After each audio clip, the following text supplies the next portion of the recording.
Hey lovies, I'm gonna pull some cards for you guys in my Mermaid tarot deck.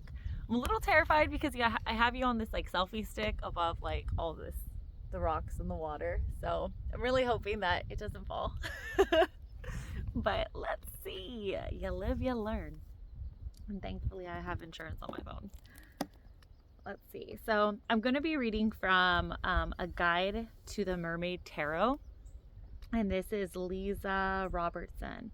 I got this book and this tarot deck maybe a couple of months ago when I was really wanting to connect with like my emotions, the water elements, obviously mermaids, and it just felt like the right time. So they have beautiful artwork. Let me see if I can try to maneuver this so I can get some hands free. I thought the selfie stick was a good idea until I realized I need my hands. This is a mess. Okay, maybe I'm gonna put you like by my feet. Oh yeah, that works. No, it doesn't.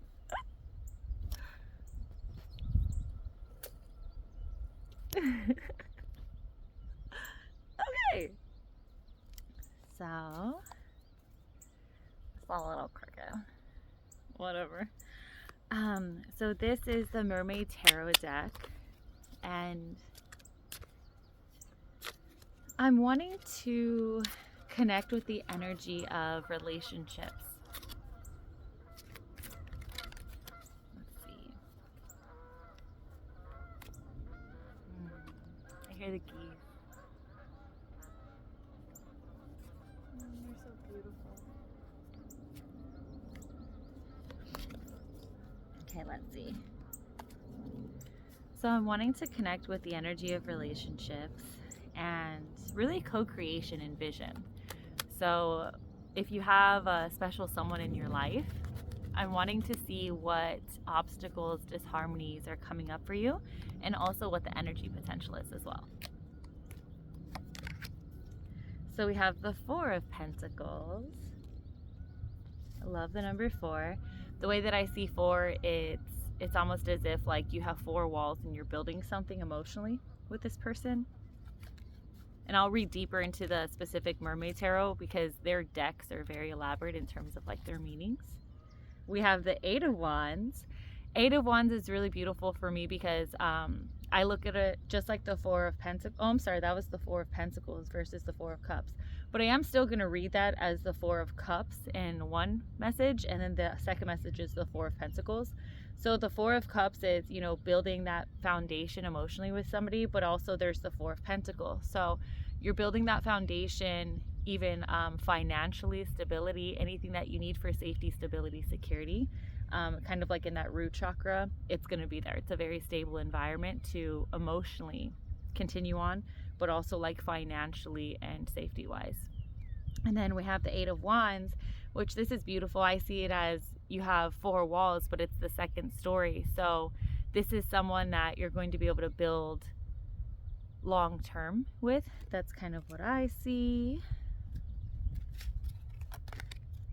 And then an obstacle is the Page of Wands. So even though you have the 8 of Wands saying that, you know, this is someone that once you guys start building, it's just going to be beautiful. It's going to be elaborate. It's going to be very consistent. But the fear right now is the Page of Wands, like getting started to build with that person just feels very terrifying. And this can be any relationship that you're in. It can be someone you've been with for a decade, you know, it could be someone that you've just met. This is just really the energy potential between you two. And then the King of Swords. So decision making in the masculine energy. It's almost like, do you have the finances? Or I almost feel like this person is saying, do I have the finances? Do I have the stability to be able to hold that masculine space for this person in this relationship? And then another disharmony is the 3 of Wands. So with the Mermaid Tarot, it kind of doesn't feel like the traditional 3 of Wands. It feels more so something is very complex, and you're learning how it works. So this person and you are still trying to learn how the relationship works well, like how you guys work well together, how you complement each other, how to move forward, what's needed for the growth, for the expansion even. So those are the cards that I received. Let's go ahead and read the deeper meaning of it. And intuitively, I'll definitely get stuff that comes up along the way. It's a little bit chilly today. Like, it feels really good. But I feel my nose is cold. Okay, so the Four of Pentacles. Let's see. I opened up to Seven of Pentacles. Four of Pentacles upright. Do you ever find yourself getting bored with your life? I know the feeling. Sitting here on my rock. Who are they talking to? Sitting here on my rock, all I can bring myself to care about is my hair. Yeah, I was kind of worried about my bangs too. I feel like they're coming at me right now. Stroking it one full brush stroke at a time, sitting, brushing, and thinking of nothing or no one. There is something to be said for allowing ourselves to lean in and get comfortable with boredom. For between each brush stroke, my mind clears, and all I have is this moment. This moment, the one where there is nothing but me, the sound of the waterfall, and the feel of each brushstroke moving through my hair. So this is really just about like being in the moment and understanding that when things start to slow down in life, it's not about like overcomplicating, is the message that I receive. It's allowing yourself that full presence, allowing yourself that connected breath. You know, it's like really connecting with the simple things in life. And I'm also getting that it's a little bit of time for reflection needed. So upright, specifically the meaning of this card, is the Four of Pentacles has a lot to teach you about getting back in touch with the moment. You may have placed yourself in a state of paralysis or disengagement, but this is not exactly what you need right now. Instead, allow yourself to reconnect with the ordinary, everyday experience of life. When you are connected and grounded in the moment, it is easier to let go and find a new interest in something that was not there before. I love that. And, you know, today I can definitely connect with this card in the sense that connecting with nature. I wasn't intending to come and go on a hike. I actually have a hike planned tomorrow with a really good friend. And I was like, no, I'm not going to go on a hike today. I have that planned with Carol tomorrow. So no point. But then like there was just this really deep craving of, I need to pull some cards for myself. I need to connect with myself. When was the last time I did something for myself? Which I do something for myself like every day. But a hike by myself feels so vibrant for me. And a lot of the time I get stuck up in my relationships where I'm like, I really love community. I love my relationship with my partner. I love my friends. I love my family. And I love community and being able to spend time with people. But what I have definitely realized over the years is I need that alone time. I need that time to just sit with my glorious thoughts and enjoy them, because I am somebody who just has all these thoughts all the time. And if I don't give myself time to just like sit and relax and be in the moment, I can't fully enjoy the thought process. I actually start to get very anxious and overwhelmed and overthink, and I just don't enjoy my life in those moments as much when I'm in that stagnant or chaotic energy. Like I need this time to ground myself and to like see the simplicities and connect with the geese that are coming by and making their beautiful noises, you know, being able to just like look over the water and see the ripples of the breeze and the wind on the water and feel my nose to be cold. So, you know, it's really just about like, how can we connect in the moment? If you're not liking the state that you're in, if you're feeling kind of anxious, if you're not feeling good, change your state. Like that is completely up to you to change your state if you don't like the state that you're in. And, you know, the state that we're in should feel so good and so vibrant for our energy. And if it doesn't, change it. You know, first things you can do is connect with the sensory experience. You know, what do you want to see? What do you want to smell? What do you want to feel? What do you want to taste? What do you want to hear? And, you know, connect with one sensory experience and do it. For me today, it was like, I want to move my body, but I don't want to go to the gym. Like, I want to move my body. I want to play. I want to go sit on a rock somewhere. I want to pull some cards. I want to connect with my spirit guides. Like, I want to connect deeply today. Yes, I want solitude. I kind of want to be by myself a little bit before I'm around other people. Like, I want this moment for me. So that is the Four of Pentacles, and kind of just my interpretation of how I can relate to that, and hopefully it resonates for you as well. The next one is Eight of Wands upright. I love my tea so much. Chamomile and English breakfast. Okay, so Eight of Wands. Let's see what you got for us. I love eights, especially with wands. Like I had mentioned before, it's really beautiful because the way that I interpret that specifically is building that second level, because wands are for building. So Eight of Wands, which, look at the artwork for this. So freaking beautiful, so powerful. Like, oh my God, just that artist. Oof. So Eight of Wands, when the pressure and energy of a volcano gets to a certain intensity, it explodes and sends everything around. Oh. I was not expecting that. So when the pressure and energy of a volcano gets to a certain intensity, it explodes and sends everything around it up and out into the world. As you can see, our mermaid is having trouble catching up to the fire pearl wand that have the fire pearl wands that have been launched from the volcanic spout below her. This intense force moves not just the wand, but the water as well. It pushes it with an extreme force upward and into the light, below to above. If the mermaid is not careful, she will be pushed into the world above, ready or not. So upright is the time. The Eight of Wands has opened a channel to bring all your ideas out of your head and into the physical world.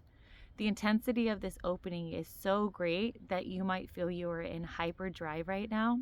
There is no doubt that you will feel a certain rush and thrill as your ideas are pulled out of the brooding vortex of the mind and thrust into the world of action.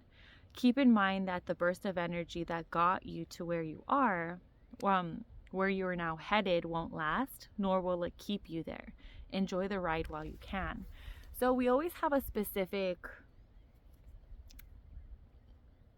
part in each cycle that is really about the action and being pushed. So right now there's this energy in relationships to kind of, you're being pushed in this level of intensity to take action almost. Whether it's the feeling of it is almost like tripping. It's like you're forcefully tripping into somebody. It's like, let's hypothetically say that, you just met someone, but you're terrified to approach them, and it's almost like a random crowd comes and then they end up pushing you and you end up falling on this person. That's the kind of energy I get. It's ready or not, here I come. If you're not going to make the move, you're going to be kind of forced to make the move. And if you're in a relationship, it's, what am I getting for if you're in a relationship?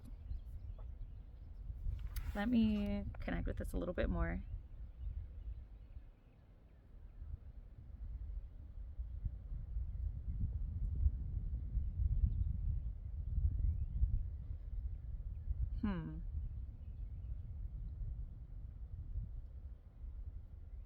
I'm getting that this is just the time to get your ideas out of your head into the physical world. So this is about creating. This is about cultivating something.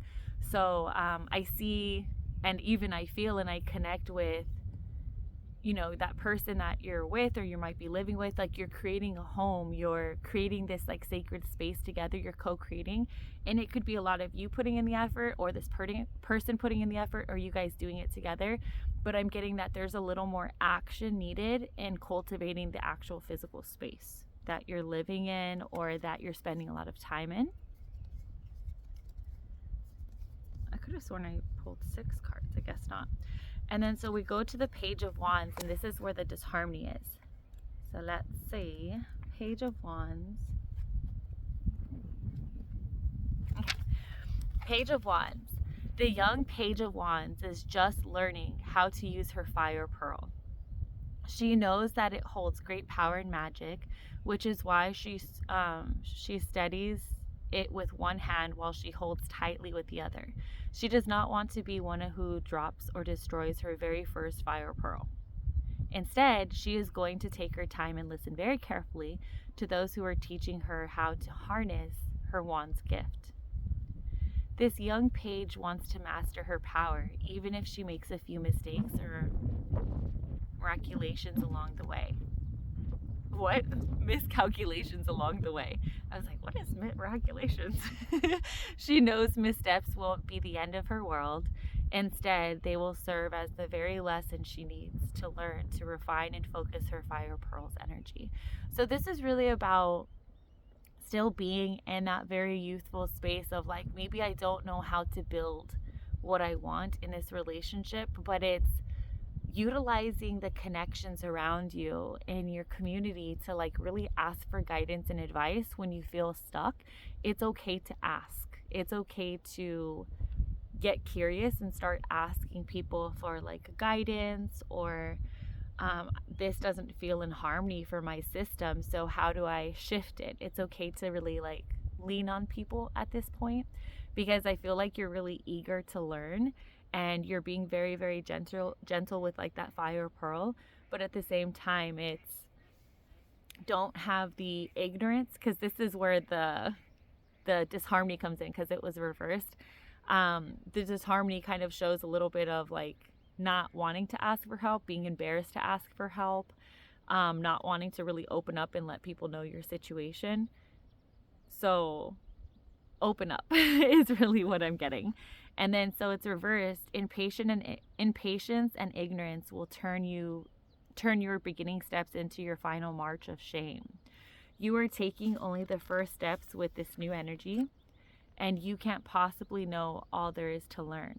If you persist in letting your ego run the show, don't be surprised when your fire pearl blows up your brand new wand. So yeah, don't be ignorant with this energy. Like, this is a very beautiful, vibrant energy to be in page energy with a wand. It's like, I am a beginner, I'm ready to build. But then when it's reversed, it's kind of like, I'm hesitant to start. I'm terrified to start. When you have that hesitancy and you allow the ego to take over, that maybe you're not worthy or something like that, you've really got to step back and understand that you've trusted yourself to guide yourself here. You've trusted your intuition. There's certain parts of the path that feel very vibrant. Just allow yourself to really like step back, observe, so you can step forward. Like, sometimes we have to slow down so we can move forward. I don't necessarily feel the message is about slowing down, but it's about like you're needing to move into a different perspective. It's almost like hangman energy, where you're needing to change the perspective, because like right now you're not really feeling worthy of the love. There's a lot of insecurities, there's a lot of fears going on in terms of building something or even starting to build. So whether you're in a relationship or not, there's the fear of, wherever you are, there's a fear of building forward. It's like right now is a new beginning in some way. Like, it can be a new beginning in some way. I feel like it's a very big emotional new beginning, like within the relationship, wherever you're at. And it's wanting to take on the energy of this like Eight of Wands, where it's like, hey, like momentum, like let's push it forward, let's go forward, like this is a new beginning, like we've been visioning this, we've been wanting this. And the Page of Wands reversed, it's kind of like, fuck, like it's time to start. I don't want to start.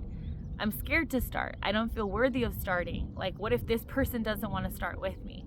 And like, you still got the card, so it's a blockage, but the energy is there to start. You have the Eight of Wands, like fiery, burning, like it's fucking shooting that way. Go. You're being guided. Everything, all the signs are pointing that direction, but you really need to feel into it and go. Like, this is the time to go.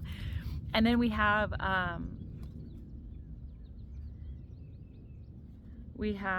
the King of Swords. King of Swords. Let's see. Where you at? Where you at, King of Swords? Knight of Swords, Queen of Swords. Oh, she's so beautiful. Okay, so King of Swords, Ice King. This is reversed. So let's see. King of Swords usually means the master of, like the way that I see it is the masculine energy, the master of making decisions. But again, in the masculine energy. So doesn't matter the gender. It's like this is showing that, yeah, you're stepping into that masculine energy, or since it's reversed, you're kind of resisting that masculine energy or resisting taking the direction of making the decision. So the King of Swords, when the cold winds of winter whip through your clothes and pull at your hair, you know the boars of the god, the north wind is awake. Okay, so from his throne in the winter palace, he commands the blustery breeze of the winter season, sending chill air through the mountain passes. So beautiful. Sending chilly air through the mountain passes and into city streets. He commands the direction and intensity of the winds, as well as the storms of the coldest months of the year. During this time, he must be alert and on guard, never wavering at his post. So it's like I feel like this energy is like wants to be very attentive, wants to command it's kind of like wants to command every little detail of how things are going to go or how they need to go in order for this to like properly unfold. And honestly, like I feel that that's a little bit of the disharmony. It's you're wanting to try to navigate every single little detail in order for this to unfold, but you have to understand that there's two people in this relationship. And you know, that person has desires and that person has, you know, specific patterns and all of that. And you're just taking on too much in the sense of like masculine energy, like I have to brush through every little detail and make sure that everything's in place in order for this to all unfold properly. Like, fuck, that's exhausting. Don't do that. So upright, it's not what we're reading. We're reading reversed. All kings have a rebellious nature.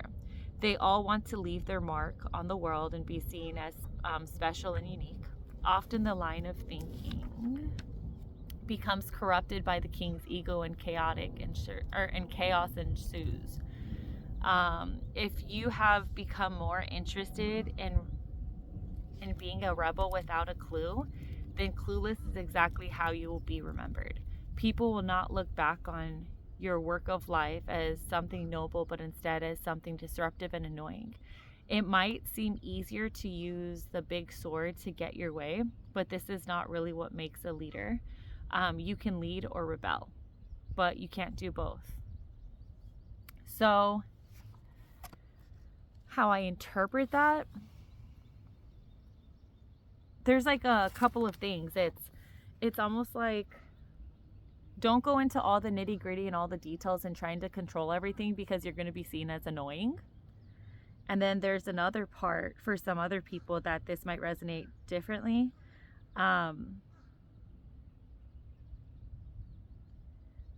Don't try to like overpower to get your way.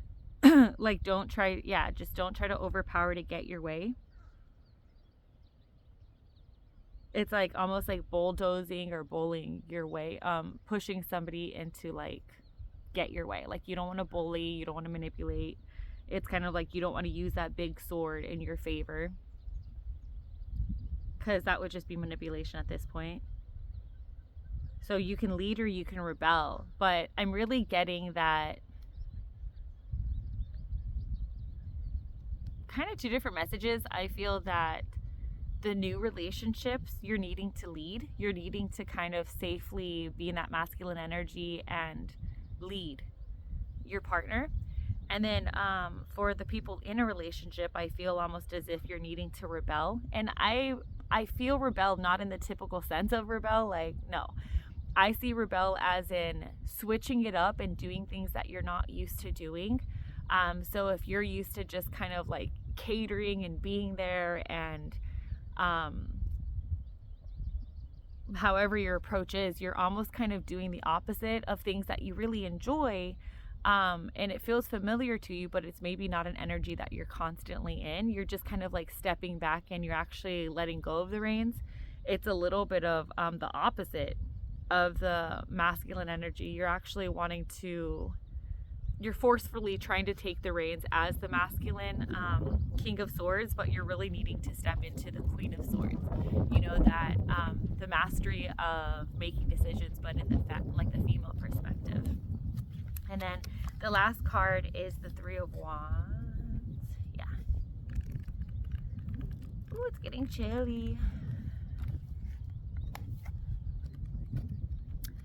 Three of Wands. Let's see. And there is that one. I know I haven't shown you all of them, but there you go. Three of Wands. This mermaid is doing something that may seem inconsequential to most, but the magnifying glass allows her to do something special.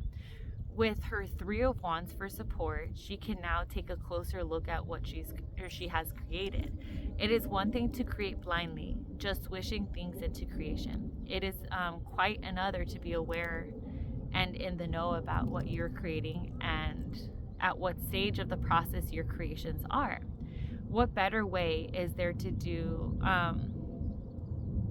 what better way is there to do than to with the blah.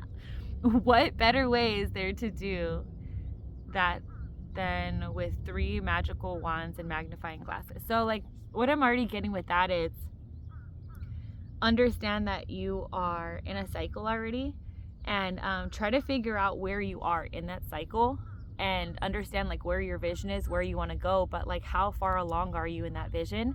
A lot of people are not really giving perspective of where they're at. It's like, I'm expecting these outcomes. I need these conversations. I need these answers already.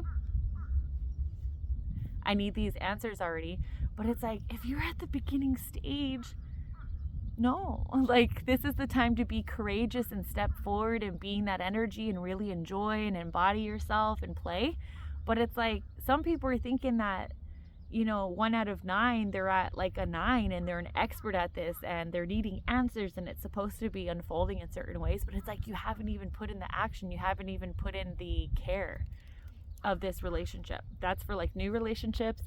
And then for current relationships, what do I feel? The current relationships, the creation, that's a really big thing of you've been creating so much, and your partner has been as well, but have you really taken a step back to be able to observe how you guys are co-creating together? And if there's pieces of your lives that aren't woven together that you would like to weave together, or parts that are kind of overlapping that you're kind of needing some space in, you know, where are you wanting to bring this energy of your partner to co-create with you and to build this really beautiful love together? Or just you're needing to kind of gain a different perspective of like, you know, what are you wanting to do intentionally? You've already been creating. You've been creating with intention, but now it's like, oh, are we aligned here? Are we aligned here? Are we aligned here? We're not aligned here, or we don't have to be aligned here because that's a me thing. You know, this person is healing in these ways. I'm healing in these ways. It's a lot of observation without judgment, because I'm getting that there just needs to soon be a perspective shift so you can continue with the work. And then this one was upright. So the Three of Wands seems less about doing and more about observing. Okay, cool. When you have a lot going on, it is important to take time out and check on things. The Three of Wands can indicate a check-in on 3 of life pillars: love, health, and wealth. Are these areas, and this is about your love life. So, you know, are you checking in with your partner and you're observing like, this is aligned, this is not aligned, we don't need to be aligned here, I need more me time, you need more you time, you need boy time, girly time, whatever. So that's the love, the health, you know, like, are we really hitting our health goals? Are we where we want to be, like in the relationship and personally? A lot of this starts personally too. And then also like with self-love too. And then the wealth, it's, you know, are we on track financially for the goals that we have? Are you on track financially for your personal goals? Am I on track financially for my personal goals? Not all of these have to have a conversation, but it's just about observation. And are these areas of your life all going the way you want? Have you successfully manifested the things you want in each of these areas? Or is there still work to be done? You will only know this if you are willing to take a closer look. So, yes, there's a lot going on, and I feel like it's a lot of very powerful, beautiful energy. The co-creation is wanted. The communication is wanted and very much so needed right now. You're going to need to have those check-ins. You're going to have to put in energy. You're going to have the courage to step up where you feel like there's more energy that's needed. And you're also going to have to observe where you can step back and stop ruminating and overthinking. So that's what I have for you in terms of love. And yeah, that's all I have. If you have questions, feel free to leave those in the comments or message me directly. Super excited to post this. I typically am not one to be excited to like post videos and stuff like that, but I'm kind of getting in an energy of just stepping into my authenticity and feeling like this is more of a conversation than anything. And I don't know, kind of just excited to not overthink all of this posting stuff and just be in the moment and, you know, share this beautiful moment and perspective of my day with you. Let me go ahead and show you. Yeah.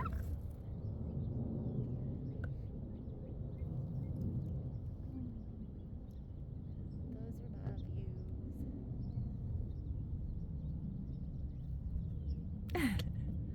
So please stick. Okay. Have a beautiful and vibrant day, lovey.